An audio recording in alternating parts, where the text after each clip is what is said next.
No reino imperial Qin, o prota estava tentando entender por que o mestre morto dele estava ali jogado e não podiam enterrar ele no solo do clã. Determinado a honrar o seu mestre, ele gritou pra caramba. Enquanto o grito do prota ecoava pelo palácio, do nada, uma espada voou e caiu na frente dele, fazendo um barulhão.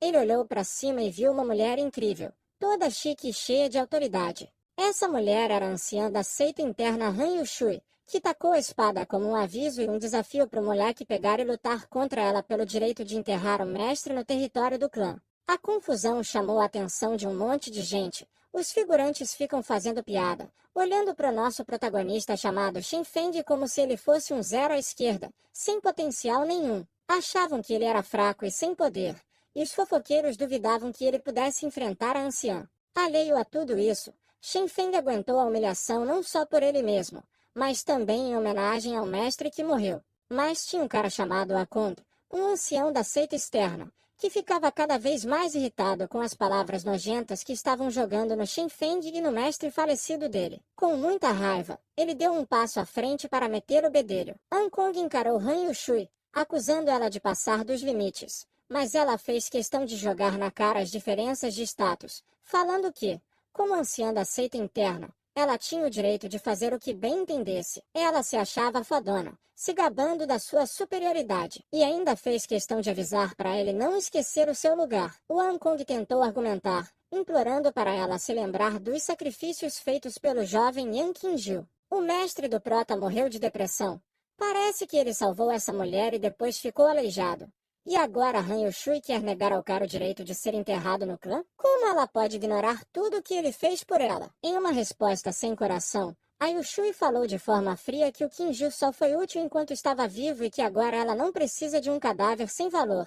A bandida ainda soltou que o Yan devia ser enterrado num túmulo de vidro, para não desperdiçar o solo sagrado do clã. O prota explode de raiva e grita dizendo que não vai deixar mais o seu mestre ser desrespeitado. Mas a Han Yushui continua e chama o mestre dele de lixo.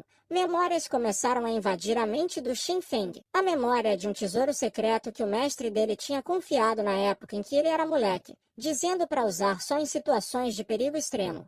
Agora, movido pela raiva e pela lealdade ao nome do seu mestre, o Shen Feng libera o poder escondido dentro desse tesouro. Ativando a parada, uma aura sinistra cercou o Shen Feng, deixando ele incrivelmente mais forte na hora. Pegando todo mundo de surpresa, inclusive a anciã Han Yushui e o Ankong, o prota pegou a espada que tinha sido jogada no chão e partiu para cima da anciã, com os olhos brilhando em vermelho. Ele solta um grito de quem quer que insultasse o mestre deve morrer. A Yushui ficou em uma posição defensiva, mas foi tudo em vão, porque o prota conseguiu passar pelas defesas dela numa boa, com a espada apontada para o pescoço dela, como uma sentença de morte. Só que antes de atingir, o Ankong começou a gritar desesperadamente.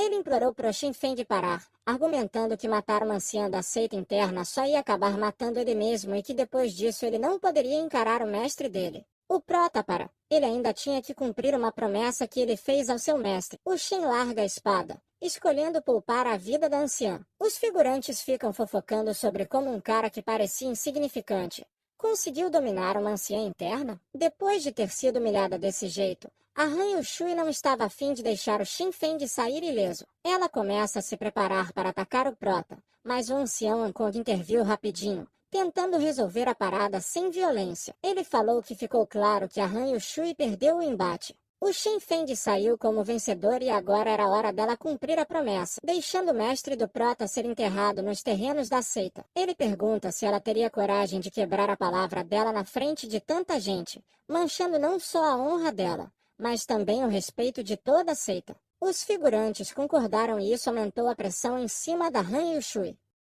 Meio que relutante, ela deu para trás e disse que ia cumprir a promessa. Enquanto ela estava distraída com isso, a mente dela já estava maquinando outro plano, convencida de que o Shen Feng devia ter mais tesouros do mestre dele. Mas antes que a Han Yushui pudesse continuar com as desculpas e manipulações dela, o Shen Feng interrompeu ela de repente, cheio de indignação legítima. Ele falou que ela devia reservar aquele túmulo para ela mesma, porque logo ela ia precisar dele. Essa ameaça sinistra deixa Han Yushui ainda mais bolada. Enquanto ele segura o corpo do mestre, o prota se recusa veementemente a enterrar o cara em um local imundo. Com esse último ato de desrespeito, ele se afasta, deixando a Han Yushui com ódio e uma vontade ardente de se vingar. Seguindo o último desejo do mestre, o prota se aventura pela mata, enterrando cuidadosamente os restos mortais do mestre num lugar calmo e digno.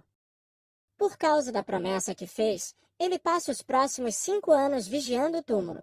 Nesse tempo, ele cultiva a escritura da palma dourada. Os anos passam, as estações vêm e vão, enquanto Shen Feng permanece lá, firme como uma rocha, cumprindo sua promessa. 5 anos se passam e, em um raio repentino, o céu se ilumina quando Shen Feng abre os olhos. Ele se curva diante do túmulo do mestre, fazendo suas homenagens solenes antes de cumprir a segunda parte do desejo do mestre. Pedindo desculpas, o Shen Feng começa a cavar a cova. Para a surpresa dele, ele encontra um tesouro misterioso escondido lá dentro, o que deixa ele bem intrigado, porque o lugar não tinha se mexido nem 1 centímetro nos últimos 5 anos. Como que o tesouro foi parar lá na cova? E ainda mais bizarro, para onde é que o corpo do mestre tinha ido? Parece que tinha sumido no ar sem o prota perceber nada de estranho. O tesouro começa a brilhar numa aura vermelha vibrante, levantando do lugar onde estava, subindo para o céu com uma presença imponente. Um dragão magnífico se materializa, rugindo com poder. Enquanto o dragão encarava o Shen Feng com um olhar dominador, o prota ficou se perguntando se isso podia ser o famoso e milagroso sangue do dragão. O sangue do dragão começou a fluir pelo corpo do Shen Feng, enchendo ele de uma força sem fim. O poder divino corria nas veias dele, deixando ele sobrecarregado. Enquanto isso, lá no palácio, a Han Yushui estava meditando tranquilamente quando a discípula dela, a Xueqinir, chegou e começou a conversar com ela. A Han Yushui perguntou qual era o motivo da visita da Xue. E aí ela falou que tinha recebido a missão de espionar o Shen Feng e descobrir se ele tinha algum segredo escondido. Mas já tinham se passado 5 anos e o Shen Feng estava lá, paradão, sentado firme na frente do túmulo do mestre dele. Han Yushui ficou decepcionada com isso e aceitou meio a contragosto que talvez não tenha segredo nenhum para descobrir afinal. Ela percebeu que tinha desperdiçado 5 anos da vida dela à toa e agora o prota não tinha mais nenhum valor para ela. Aí a anciã mandou a Xue matar ele, na cabeça dela. A Han Yushui pede para que o Yang Qingju não a culpe, já que para ela isso tudo é culpa do prota que insultou ela na frente de tanta gente. Enquanto isso, o Shen Feng estava exalando uma aura dourada radiante, prova do poder do sangue de dragão que tinha nele. Ele sacou que com esse poder novo finalmente podia cultivar. Nesses 5 anos de treinamento, ele juntou a energia espiritual que o fizeram avançar para o 5º estágio do reino de criação. Mas aí, bem no meio de todo esse crescimento de poder, o Shen Feng foi interrompido de repente por uma kunai vindo na direção dele por trás. O maluco reagiu rapidão.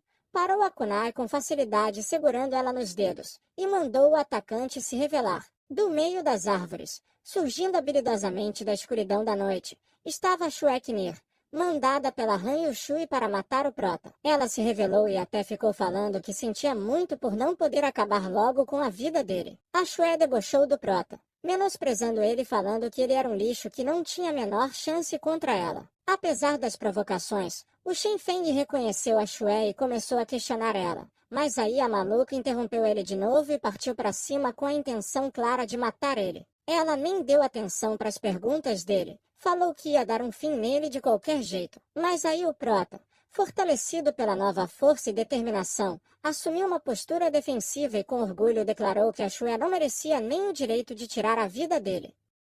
Antes dos dois colidirem, uma mulher misteriosa apareceu do céu e interrompeu o ataque da Xue, evitando o confronto iminente. Na hora, a Anyue, que era uma veterana do prota, reconheceu a mulher misteriosa e com urgência na voz, mandou o prota ir procurar o pai dela e pedir ajuda, enquanto ela tentava segurar a Xueqinir. Ela explicou que a Xueqinir, como discípula interna, tinha um poder incrível e estava numa posição mais alta do que ela. A diferença de ranking e força significava que a Anyue não ia conseguir segurar a Xue por muito tempo. Antes que alguém se mexesse, a Xueqinir se recompôs e se preparou para soltar um ataque arrasador. Ela deixou bem claro que não tinha a menor intenção de deixar ninguém sair vivo dali. Invocando a sua habilidade de batalha fodástica, a espada de luz, ela soltou um clarão cegante direto na direção deles. A Shue estava cheia de orgulho da sua habilidade e achava até uma honra o Shen Feng e a Anyuer perecerem sob o poder dela. Sabendo que a situação estava bem séria, a Anyuer sacou que não ia conseguir aguentar o ataque iminente da Shue.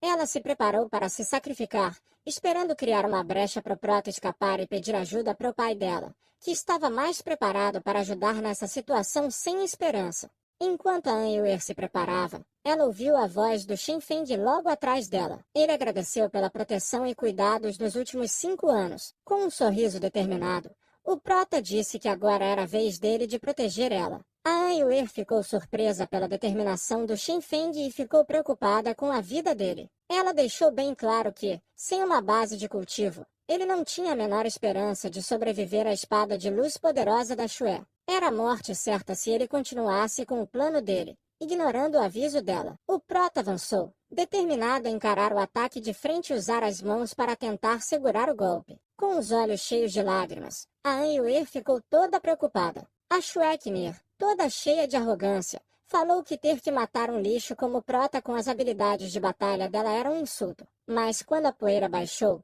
uma voz inesperada veio e cortou a onda de fanfarronice dela. O Prota estava lá, e com um comentário irônico, ele falou que se as habilidades dela não eram suficientes para matar um lixo como ele, então essas habilidades não deviam ser tão especiais assim. As duas mulheres ficaram chocadas com o fato de o Prota ter sobrevivido. A Shue suspeitou que ele teria usado outro tesouro do mestre dele num ato desesperado para se manter vivo. O Prota chegou perto da Shue e perguntou se ela tinha mais alguma coisa para falar. A Shue estava tão irritada com a audácia do Shen Feng que já estava se preparando para outro ataque, exigindo que ele entregasse todos os tesouros que ele tinha em troca de considerar poupar a vida dele. Mas num momento rápido e decisivo, o Prota deu um tapão na cara dela, fazendo ela sangrar e cair no chão. E a Anyuer estava lá, sem palavras, testemunhando tudo isso. A aura do Prota de repente parecia mais forte que a dela, e ele até matou a Shue Khmer com um único tapa. Enquanto a Anyuer se perguntava como é que o Prota mudou tanto, ele perguntou se ela estava de boa. Para responder à pergunta, o Prota explicou que nem ele sabia direito como ficou tão forte. Ele só sabia que o bloqueio no núcleo dele foi removido de alguma forma. Ele mentiu. Ele alcançou o nível 5 por causa do segredo do mestre dele, mas ele não poderia falar isso para ninguém ainda. A Anyuer elogiou ele e reconheceu que o mestre dele devia ser um gênio por ter enxergado o talento dele e cultivado para esse momento exato. O Prota agradece a Anyuer, reconhecendo que se ela não tivesse protegido ele, ele já teria ido pro saco há muito tempo. Ele agradece por ela ter sacrificado a vida dela para protegê-lo, mas aí ela finge que foi tudo ordem do pai dela, embora a cara vermelha dela levante dúvidas. Mudando de assunto, a Anyuer pergunta pro Prota se ele está planejando participar da competição da seita externa que vai rolar daqui a um mês, agora que ele ganhou um poderzão.